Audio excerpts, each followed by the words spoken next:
Congress land corruption చేస్తుందంటూ ఆరోపించింది BRS. Hello BRS, subject to correction అంటోంది కాంగ్రెస్. భూ కేటాయింపులపై బీఆర్ఎస్ కాంగ్రెస్ మధ్య డైలాగులు డైనమైట్లు పెళ్తున్నాయి. సీఎం రేవంత్ రెడ్డి తన సోదరులకి భూములు దోచిపెడుతున్నారన్న కేటీఆర్ ఆరోపణలకి కౌంటర్ ఇచ్చారు మంత్రి శ్రీధర్ బాబు. కాంగ్రెస్ ఎంపీ చామల కిరణ్ కుమార్ రెడ్డి నిబంధనల ప్రకారమే భూ కేటాయింపు జరిగిందన్నారు. రేవంత్ రెడ్డి గారి ప్రభుత్వం ఇవాళ విలువైన 200 కోట్ల రూపాయల విలువైన 5 ఎకరాల భూమిని ఈ ₹1,00,000 పెయిడప్ క్యాపిటల్ ఉన్న కంపెనీకి కేటాయించి అతి పెద్ద కుంభకోణానికి పాల్పడ్డది. ఇది మొదటిది కాదు. ఇది అనుముల కొండలరెడ్డి వ్యవహారం. అనుముల జగదీష్ రెడ్డి అని రేవంత్ రెడ్డి గారికి ఇంకొక బ్రదర్ ఉన్నాడు. ఆయన అమెరికాలో ఉంటారు.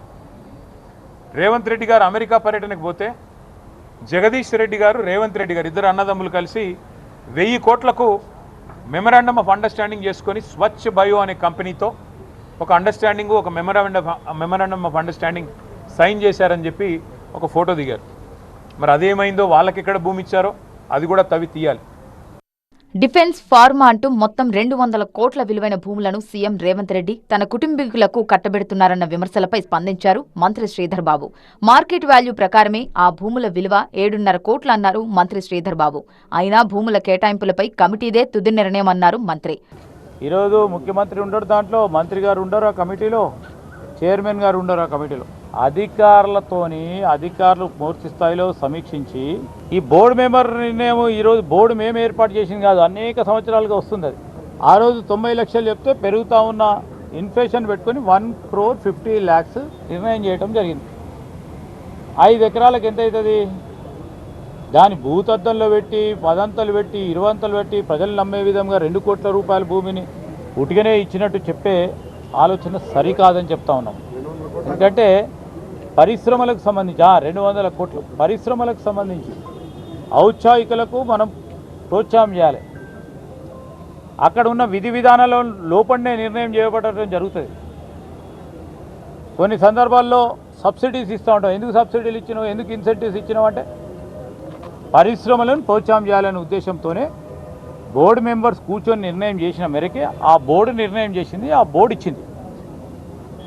సో దీంట్లో ఇష్యూ లేనిది 7.5 కోట్ల రూపాయలు ఆ బోర్డు నిర్ణయం చేస్తే దీనికి 200 కోట్లు ఎట్లొస్తాయి?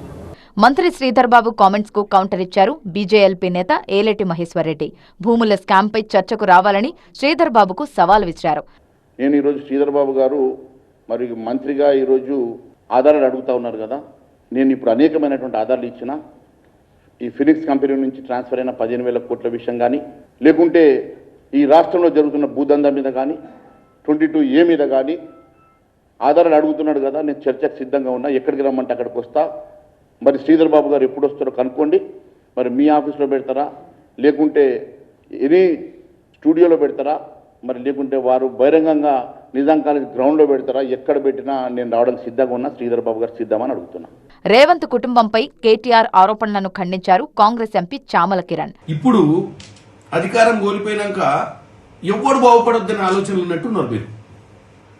ఎందుకంటే ఇప్పుడు రేవంత్ రెడ్డి గారి సోదరులు 5 వాళ్ళు సోదరులు, మరి వాళ్ళ ఇళ్లలో మీ ఇంట్లో లెక్క మరి ఆయన కూడా ఎందరిని ఎంపీలు, ఎమ్మెల్సీలు, మంత్రి పదవులు ఇచ్చుకోవచ్చు కదా.